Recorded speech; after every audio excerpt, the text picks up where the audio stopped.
تنظم هيئة أبو ظبي للسياحة والثقافة الدورة الثامنة من معرض العين للكتاب في الفترة من 25 من أيلول إلى 2 من تشرين الأول المقبل في مركز العين للمؤتمرات. ويقدم المعرض برنامجا حيويا للناشئة يراعي احتياجاتهم العمرية المختلفة، وذلك من خلال ركن الإبداع الذي يشكل نقطة جذب لرواد المعرض من الأطفال، ولا سيما أنه قدم تجربة فريدة للأطفال وذويهم للتعرف على أجواء مشوقة في عالم الكتاب والقراءة والإبداع.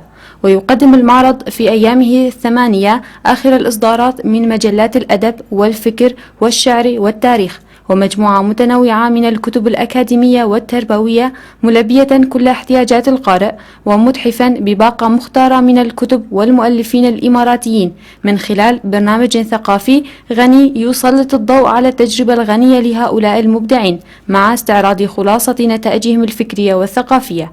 ويشكل البرنامج الثقافي المصاحب نقطة اهتمام بالنسبة للجمهور، خصوصا أنه يركز على مناقشة الكتاب الإماراتيين في مختلف القضايا الثقافية والإبداعية، ويوفر لهم فرصا للقاء القراء ومشاركتهم الحوار.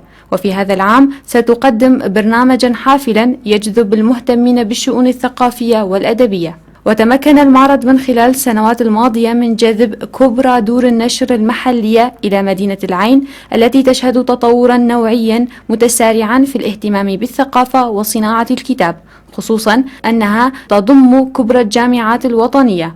ومع أكثر من 43 ألف زائر قاموا بزيارة المعرض في دورته السابقة، ومشاركة 70 عارضا قدموا ما يتجاوز من 60 ألف عنوان، يرسخ المعرض وجوده على خارطة أهم الفعاليات الثقافية في مدينة العين من خلال تنوع فعالياته وأنشطته، بما يشكل إضافة كبيرة لمسيرة الثقافة في مدينة العين، لا سيما في رصيدها الثقافي التراثي التاريخي المعروف. تصدر فيلم سوسايد سكواد إيرادات السينما العالمية للأسبوع الثاني على التوالي، وارتفع إجمالي إيرادات الفيلم عالميا إلى 465.4 مليون دولار. وكانت وارنز براذرز قد أنفقت 175 مليون دولار على إنتاج الفيلم، كما أنفقت 100 مليون دولار على تسويقه. ومنع عرض الفيلم في الصين، مما حرمه من تحقيق 100 مليون دولار إيرادات من ثاني أكبر سوق السينما في العالم.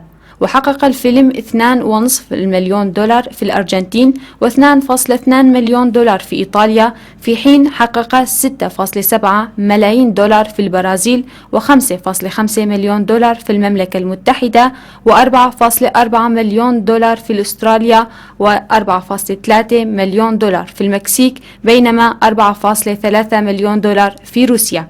وفي المركز الثاني جاء الفيلم The Secret Life of Pets بعدما حقق 40 مليون دولار. وحقق الفيلم عالميا 592.6 مليون دولار، في حين بلغت ميزانيته 75 مليون دولار. وتصدر الفيلم إيرادات السينما في اليابان عند عرضه لأول مرة، محققا 10 ملايين دولار. وبعد الأسبوع الثاني من عرضه في الصين حقق 49.1 مليون دولار.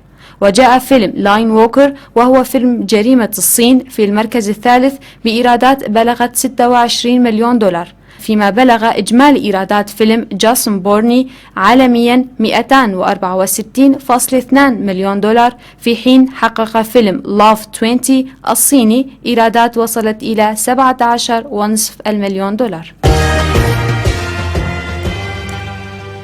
توفي الكاتب المسرحي الأمريكي إدوارد ألبي بمنزله في مونتوك بولاية نيويورك عن عمر ناهز 88 عاما.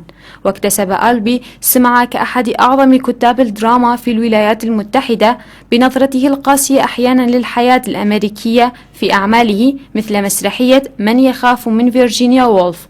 وفاز ألبي بجائزة بولترز للآداب 3 مرات عن مسرحيات التوازن الهش، منظر البحر، و3 نسوة طويلات.